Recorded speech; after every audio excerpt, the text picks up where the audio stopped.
अभी किसका काम कर रहे हो? अभी तो मेरे गांव में मैं जहाँ जिस बूथ पे काम करता हूँ, सोनू भैया विनोद भैया का काम करने के लिए निकले हैं, हमारे से कांटेक्ट भी किए हैं। अच्छा, यानी बाप और चाचा कांग्रेस का काम करेंगे और ये बेटा भाजपा का काम अब करेगा। रह गए वो ऐसा हो गया कि इनको पुत्री मोह वाला बात हो गई। अच्छा, अजित दादा अच्छा वर्कर है, अच्छा कौन सा मुंह बोले फिर से? पुत्री मोह। अच्छा, पुत्री मोह। हाँ, इनको लड़की का मोह है और लड़की को ज्यादा। मुख्यमंत्री बनाएंगे बोल रहे हैं। हाँ, चाह बोल रहे हैं, मगर कहाँ से बनेंगे, कौन है?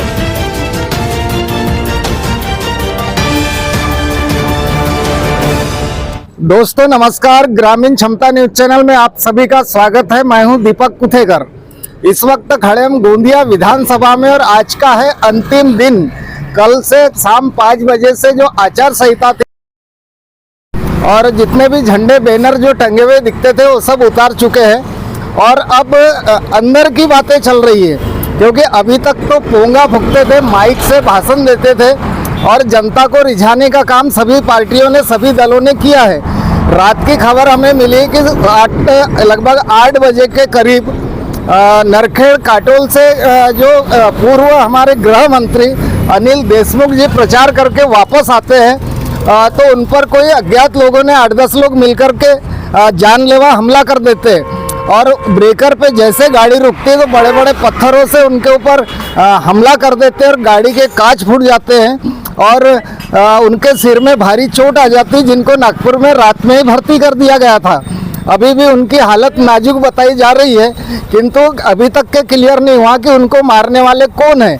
अब उनका डायरेक्ट कहना है कि जो विरोधी पक्ष वाले उन्हीं के कार्यकर्ताओं ने उन पर आक्रमण किया। जो अनिल देशमुख जी जो पूर्व गृह मंत्री और शरद पवार पक्ष के नेता है। अब आज हम पहुंचे इस ग्राम में जो गोंदिया विधानसभा में आता है और यहाँ कुछ लोग आराम से बैठे हैं। इनको भी ऐसा लग रहा है कि आज से चुनाव खत्म हो गया, लेकिन कल मतदान करना होगा और 23 तारीख को रिजल्ट भी देखना होगा, जीतेगा कौन। क्योंकि यहाँ पर निर्दलीय भी खड़े हैं, लेकिन निर्दलीयों की चर्चा हमने बहुत कम देखा है गाँव में। केवल यहाँ पर 2 अग्रवाल की टक्कर देखी जा रही है। एक है जो वर्तमान में विधायक थे विनोद अग्रवाल और दूसरे पूर्व विधायक गोपाल दास जी अग्रवाल। तो ये दोनों अग्रवाल की टक्कर हमको हर गांव में सुनने मिल रही है। अब यहाँ हम इनसे पूछेंगे कि कौन चल रहा है आगे, इस बार जीतेगा कौन और कौन बनेगा यहाँ का विधायक। तो भाव कौन से गाँव रहते हैं आप? गाँव बताओ आप। रजेगांव रहता हूँ। रजेगांव रहते हैं। तो क्या समीकरण क्या बन रहा है इस बार? समीकरण वही है, हाँ, बस जो भी आपने जो सुना है, हाँ, जो में टक्कर है, बस वही टक्कर है। हाँ, अभी अपना मन है कि कल किसको क्या करना है, बस ऐसे घूम जाओ थोड़ा सा। हाँ, वही अपने को, मतलब कल अपने को ये दिख रहा है कि जो अपने को आज मन तो आज बनाना पड़ेगा ना। मन तो बनेगा, अपना मन बन गया है। अच्छा, तो किसको जिता रहे हो? जिताएंगे अपना, मतलब जो अपने को जो सपोर्ट कर रहा है, साथ देंगे। नाम तो होगा, है? नाम तो होगा उनका कोई। जिंदाबाद है कमल। कमल? हाँ।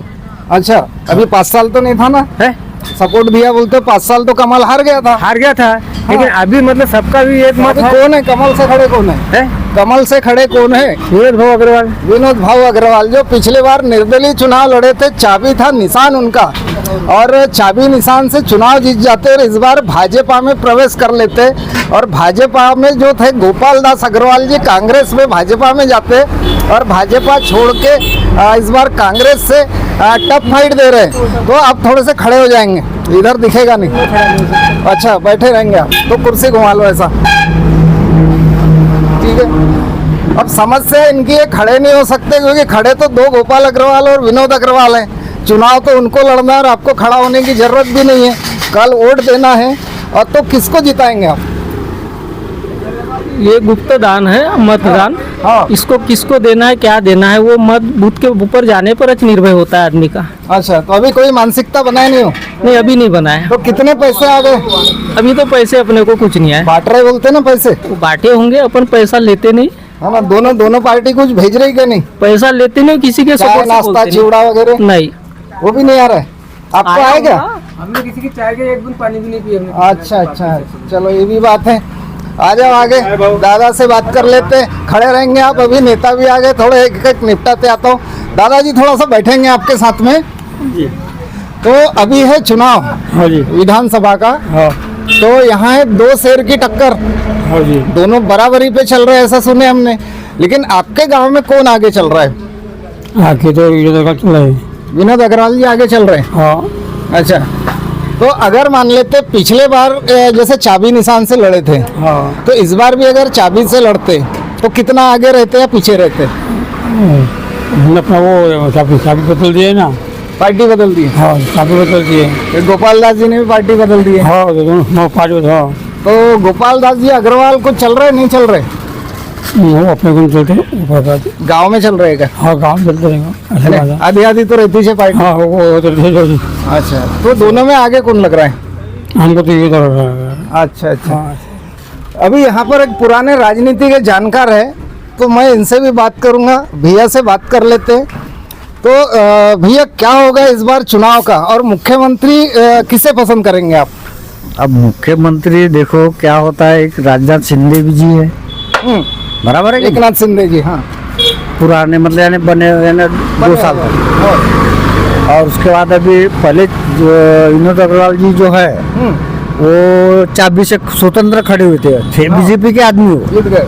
पहला विधायक है जो निर्दलीय जो जीता है। निर्दलीय जीता। गोंदिया क्षेत्र के अंदर में बोलो तो पहला विधायक है। नहीं तो आज तक तो चला गोपाल चला, वो चला, वो चला, बिल्कुल। बाकी पहला विधायक गोंदिया क्षेत्र से निर्दलीय जीत के आना बोले हाँ। तो विनोद अग्रवाल। और अपन तो चाबी वाले छे, हाँ। बाकी अभी चाबी वाला मतलब यानी इसमें आ गया काय में कमल के फूल। कमल में आ गया। नहीं तो कमल का फूल वाला था पहले, और अभी भी है। अच्छा। अभी इसमें आया तो अपन उसके आदमी है। मतलब गोपाल अग्रवाल जी भी कोई कमजोर आदमी नहीं है। गोपाल जी तो है ना लखपति आदमी है। हमको टक्कर कैसी लग रही है इस बार? टक्कर तो देखो अब 2 में है जरूर है, पर इस समय में विनोद अग्रवाल जितना ही जितना इस बार अच्छा। पक्का। अब बाकी एरिया की नहीं बता रहा, पर हमारे गांव से जैसे 100 में से 75% रजगांव पक्का बैठा हुआ है। पक्का बैठा हुआ है। तो फिर सरकार किसकी बनेगी? अब सरकार देखो शिंदे जी बनता है या देवेश फडणवीस बनती है, ये नहीं बोल सकता। अच्छा, तो ये दोनों तो एक है ना, साथ में है ना दोनों? साथ में ना, इनमें बराबर ना। है ना। फिर अजीत पवार कैसा अलग अलग ठाक रहा है? तो अजीत पवार अलग नहीं ठाक रहा है, वो इसमें क्योंकि संगठन में अजीत है। पवार ने ये बोल दिया है, अजीत पवार जी है, शिंदे जी है और फडणवीस है ना भाजपा, तीनों मिलकर महायुति बनी है। बराबर। लेकिन उन्होंने मना किया है साहब कि बोले मेरे क्षेत्र में योगी, मोदी और अमित शाह जी रैली में नहीं आएंगे। ऐसा क्यों?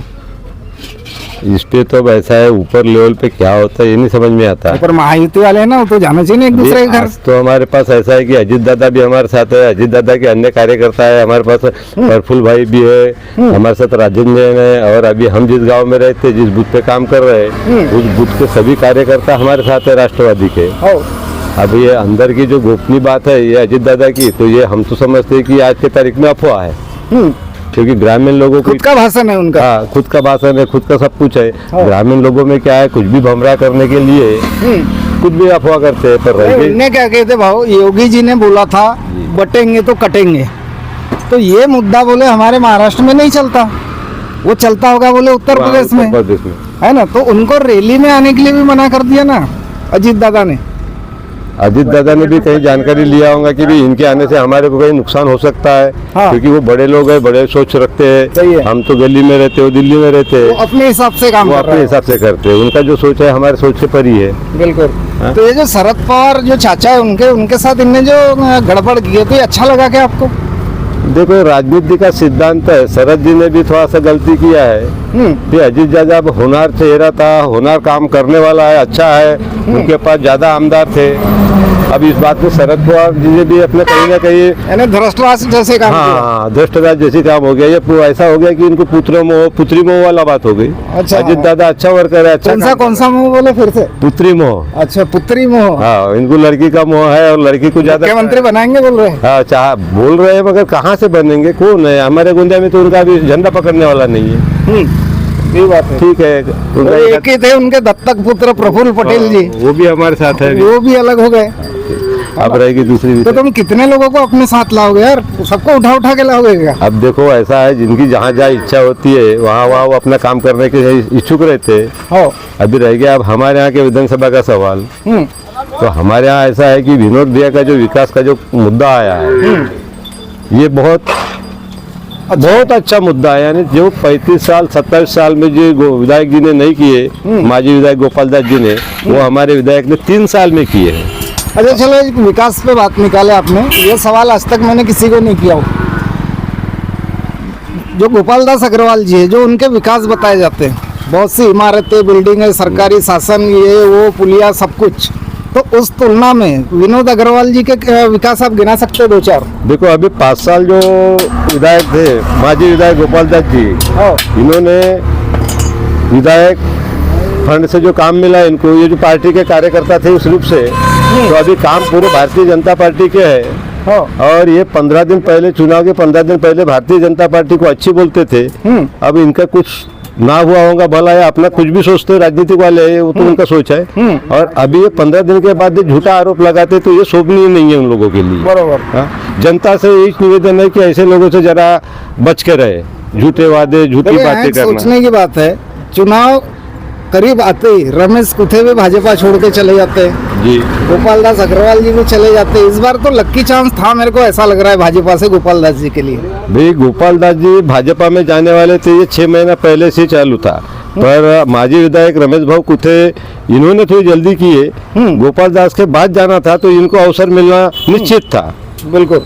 अभी विनोद भाऊ नहीं आता क्योंकि माजी विधायक थे, वो ये चाबी से लड़ते ना। हर लड़ते तो चलता ना, मगर अभी विधायक रहते तो रमेश भाऊ कुछ वो चांस मिलता। राइट। इन्होंने थोड़ा सा जल्दी किए, और जल्दी की इसमें थोड़ा सा गड़बड़ा गई है। बिल्कुल। तो अभी उनके जो लड़के उभरते हुए नेता है सोनू कुथे जी, तो उनकी हलचल क्या दिख रही है अभी, किसके तरफ से क्या कर रहे हैं? अभी क्या हुआ, सोनू भाऊ का ऐसा मानस था कि भी चुनाव लड़ेंगे, हमारे तरफ भी आए, बहुत अनेक कार्यकर्ता बनाए, उन्होंने हर गांव में मेहनत की है। पर चुनाव के कुछ दिन बाद सोनू भैया का ऐसा कहीं समझ में नहीं आया। हो सकता है पार्टी ने मनाई होंगी या उनका कुछ मानस नहीं बना होगा। क्या वो ओबीसी मुद्दा उठाए थे ना उन्होंने? हाँ, ओबीसी मुद्दा बनाए थे उनने, और वो आए सभी कार्यकर्ताओं के पास बात की उन्होंने। हर गांव में उनके पास कार्यकर्ता है, हर कार्यकर्ता को। अभी वो किसका काम कर रहे थे? अभी तो मेरे गांव में, मैं जहाँ जिस बूथ पे काम करता हूँ, सोनू भैया विनोद भैया का काम करने के लिए निकले हैं, हमारे से कांटेक्ट भी किए हैं। अच्छा, यानी बाप और चाचा कांग्रेस का काम करेंगे और ये बेटा भाजपा का काम करेगा। अब रह गए भी भाव, तो भाव ने तो उद्धव साहब का दामन, एक घर में 2-2 पार्टी। हाँ, चलते रहते हैं, बाप बेटे में होते रहता है। ये तो ऊपर लेवल से बाप से बेटा सवा से राजा, वो बड़ा साहब ठाकरे से चलते आ रही है। उनका बेटा हुआ, फिर उनका उद्धव जी आए, उद्धव जी के लड़के आ गए, ये चलते रहता है राजनीति में। तो फिर हमारे रमेश भाऊ ने क्या गलती किया है? बिल्कुल। अच्छा चलो, इनका मान लेते महायुति के लोग ज्यादा जीत जाते हैं, थोड़ा पास से लो ना हमको, आप लो हमको, दोनों स्पेशल बात हो रही नेताजी के साथ में। अगर मान लेते महायुति की ज्यादा संख्या में सीटें आ जाती है तो फिर मुख्यमंत्री कौन? अभी महायुति को तो ऐसा है कि भाई उनमें जो सवाल ये है, उसमें जिसके ज्यादा चेहरे आएंगे, जिनकी ज्यादा सीटें आएगी, उनको मुख्यमंत्री पद देना, ऐसा है। जिसके ज्यादा जो, ऐसा समझौता हुआ है? हाँ, ऐसा समझौता हमको वो मालूम तो है। आज तक फडणवीस जी भी बोलते थे कि शिंदे हमारा मुख्यमंत्री है और यही रहेगा, यही हमारा चेहरा है। अब शिंदे जी आने वाला चुनाव का उसका रिजल्ट भी बताएंगे। शिंदे जी के पास अगर ज्यादा सीट है तो शिंदे जी का बनना निश्चित है, उनको कोई कम सीट आई तो कम सीट है तो एडजस्ट करेंगे। अभी फेंक देंगे, फेंक देंगे। नहीं फेंकेंगे नहीं, फडणवीस जी की जगह शिंदे जी जाएंगे। वादा तो टूट जाता है वाली बात नहीं, है, नहीं, तो नहीं, भाजपा वाले वादा तोड़ते भारतीय हैं। जनता पार्टी में वादा तोड़ने का कहीं प्रश्न नहीं आया। अच्छा, हाँ, वो वादा निभाने वाली पक्ष है। पार्टियां तोड़ सकते, पार्टियां तोड़ना भी, देखो किसी को तोड़ना वो राजनीति तो है। राजनीतिक है। वो तो राजनीति हाँ, है। अभी हमारे गांव में सब एक दूसरे को तोड़ा जा रहा है, तो ये राजनीतिक है। चलो एक मस्त आखिरी सवाल कर लेता हूँ आपसे। अगर मान लेते हैं महाविकास आघाड़ी, शरद पवार, उद्धव ठाकरे और अपना नाना पटोले, तो इनका अगर बनता है तो इनमें मुख्यमंत्री कौन बनेगा? ये अभी हमारे यहाँ एक, हमारे लोकसभा में यानी भंडारा गोंदिया लोकसभा में अभी कुछ लोगों को गुमराह किया जा रहा है कि भाई हमको वोट दो, नाना भाऊ मुख्यमंत्री बनेंगे। अच्छा, वो भी मैं सही कह रहा हूँ ना। हाँ, मैं जनता से निवेदन करता हूँ कि नाना भाऊ से भी बड़े बड़े दिग्गज ऊपर लेवल पे बैठे हुए हैं, पश्चिम महाराष्ट्र में बैठे हुए हैं। गोंदिया भंडारा जैसे तो अगर नंबर लगेगा, ऐसे बहकाव की बात कर रहे हैं, ऐसा कुछ नहीं है। हाई लेवल से कोई डिसीजन नहीं है, गलत अफवाह है, वो सिर्फ वोट बटोरने के लिए अपनी चला रहे हैं। बिल्कुल। फिर उधर शरद पवार जी अपने लड़की का पक्ष ले रहे हैं। नहीं, शरद पवार जी को तो बहुमत कहीं से नहीं आने वाला है ना। अच्छा, हाँ, बारामती की उनकी सीट खतरे में है अभी। अच्छा, कल 8 बजे का सुनेगा आपने, जो हमारे पूर्व गृह मंत्री थे अनिल देशमुख जी, हाँ। नरखेड़ से प्रचार करके जी, जी, निकलते और उनके कार पे आक्रमण होता है पत्थरों से, वो भी बुजुर्ग आदमी लथपथ हो जाता है जो एडमिट हुए रात में। तो ये कौन लोग होंगे, कौन सी पार्टी नहीं, होगी? इसमें ऐसा है, वो राजनीति करने वाले नेता लोग हैं, बहुत अच्छे लोग हैं, जहाँ भी अपना काम करने के लिए गए। और ये जो घिनौनी हरकत की है, जो भी कोई पक्ष वाला होगा उसको हम बोलेंगे नहीं, मगर इनने हरकत जो की है, खतरनाक हरकत की है और ऐसे लोगों को सबक मिलना जरूरी है। बिल्कुल। देखो अभी तक के रात गई, अभी दिन भी जा रहा है, अभी तक कोई आरोपी नहीं मिला। तो हमारा ये जो पुलिस विभाग है, ये तंत्र क्या कमजोर हो गया महाराष्ट्र का? पुलिस विभाग से भी सतर्क रहने को होना, आरोपी की खोजबीन करने को होना। और आरोपी की अगर खोजबीन नहीं तो पुलिस विभाग कहीं ना कहीं प्रेशर में हो सकता है, ऐसा भी हो सकता है। चलो कि जन चर्चा मैं बताता हूँ, जो सुबह से चालू है चर्चा, अभी अच्छे अच्छे नेता लोग, हर पार्टी के नेता लोग इस बात पे चर्चा कर रहे हैं। एक पूर्व गृह मंत्री, उसकी सुरक्षा में जो रहते हैं, उनका हट जाना, गायब होना और उसके बाद आक्रमण होना, तो ये क्या पूरा सुनियोजित प्लान लग रहा है? ये भी ऐसा एक संकेत वाला मुद्दा लगता है कि भी ऐसा नहीं चाहिए था। उस आदमी की सिक्योरिटी थी, सिक्योरिटी ने उसकी रक्षा करने को होना। अगर ऐसा कहीं है तो आदमी को संकेत लगता है कि भाई मेरे पे जानबूझ के कोई हमला कर रहा है और पुलिस प्रशासन मेरा साथ नहीं दे रही है। हाँ। ऐसा नहीं होने को होना। पुलिस प्रशासन से भी निवेदन है कि उन्हें वहाँ बराबर रहने को होना। चाहे जो भी पार्टी का हो, हम चाहे ऐसा कोई नहीं भी बोल पक्ष रहे कि का नेता भाजपा हो, का हो, कोई भी नेता हो। जो कि हमारे महाराष्ट्र के वो गृह मंत्री रह चुके हैं, वो हमारे सबके हैं। ऐसा तो अब समीकरण पे आते हैं गोंदिया। तो इस बार आपको क्या लग रहा है? देखो 4 दिन पहले का बताता हूँ, विनोद अग्रवाल जी एकदम टॉप पे चल रहे थे, और अभी 4 दिन से अब ऐसा पता चल रहा है कि अब गोपाल अग्रवाल जी का भी नाम आगे आना चालू हो गया है। तो आपको क्या लग रहा है गणित इनका? नहीं, मैं तो गोंदिया विधानसभा के करीब 2 जिला परिषद क्षेत्र में घूम के आता हूँ रोज, जिसमें जो विनोद भाव की पोजीशन बनी है वो पोजीशन भाव आप भाजपा वालों के ही घर जाके बैठते होंगे ना? नहीं, आप और मेरे से अतिरिक्त करो। हर बूथ पे हमारे साथ ये समझ लो कि 60% अभी हम चल रहे हैं। अच्छा। अब वो गुमराह कर रहे हैं, उनके पास तो कार्यकर्ता नहीं मिल रहे। कार्यकर्ता भी छानबीन के इधर उधर से अपना जुगाड़ करके अपना चला रहे। अब उसमें मतदाता, मेरे गांव में कर रैली थी, 400 लोग थे मेरे रैली में, और उनके रैली में 75 लोग थे। उसमें भी मानस बनता है ना लोगों का। बिल्कुल। और हवा, विनोद भाव की हवा है ना सभी। दूसरी बात ये कही गई है, ये हमारी लाडली बहना का भरपूर सहयोग है। अच्छा, बिल्कुल। 80% लाडली बहना का सहयोग हमारे यहाँ, हमारे विनोद भाव की तरफ है। अब विनोद भाव की तरफ नहीं है, हमारे महाराष्ट्र के अंदर में, गोंदिया के लिए नहीं, पूरे महाराष्ट्र के अंदर के लिए योजना है। और सभी बहना इस बात को समझ रही है। बिल्कुल। एक दिन के 500 रुपए देने से बजट खराब हो रहा है। बहना को ये भी बात समझा दिया गया है घर घर जाके कि भाई ये लोग आएंगे। इसके पहले इनकी सरकार नहीं थी, इन्होंने अपेक्ष में ये किए कि भाई 1500 दे रहे, ये महाराष्ट्र बेच डालेंगे, कुछ बेच डालेंगे। अभी अचानक इन्होंने चुनाव में 3000 की बात कर ली है। तो भाई तुम 8 दिन पहले यार महाराष्ट्र बेच डालेंगे, देश बांट डाले 1500 में, तो 3000 में आप क्या बेच के दे दोगे ना? कर्नाटक वगैरह में दे रहे, 500 का सिलेंडर भी दे रहे ना। तो यहाँ तो अभी 1500 के 2100 कर दिए। अभी जो लोग विरोध कर रहे थे, वो लोग कहाँ से पैसा जमा करके, कहाँ से नहीं दे पाएंगे वो लोग। वो झूठी बात बता। ये तो हो गई लाडली बहना की, जो 1500 आ रहे हैं। लेकिन अब ये अंतिम दिन है, तो क्या पर वोट 500 कुछ आ रहा है क्या? ऐसा लग रहा है गाँव में? नहीं, ऐसा तो कहीं हमने देखे नहीं है कि पैसा बट रहा होगा। भाजपा बांट रही है, कांग्रेस? नहीं, कोई भी पक्ष भी पैसा बांटते समझ में नहीं आया है। अच्छा, लोग दारू बट रही है? नहीं, दारू का तो हमारे यहाँ गाँव में विरोध किए है। पिछले तीसरा चुनाव है कि दारू नहीं बट रही है। अब पैसा जो बटता होगा तो जो अपने अपने लोग होंगे, कार्यकर्ता लोग, वो लोग चाय नाश्ता करते होंगे। गाँव में पैसा वैसा नहीं बट रहा है। बिल्कुल। चलो, अभी जो हुई चर्चा हमारी, यहाँ हमने सभी प्रकार के लोगों से बात की। अब मुझे पता नहीं कि कौन से पक्ष में और किस पक्ष के समर्थक है, लेकिन बात तो साफ है कि जिसके काम अच्छे, काम बोलता है कि जनता देखती है कि कौन हमारा हितैषी। विधायक यानी एक जनता का एक प्रमुख व्यक्ति होता है और सबके सुख दुखों में साथ देता है।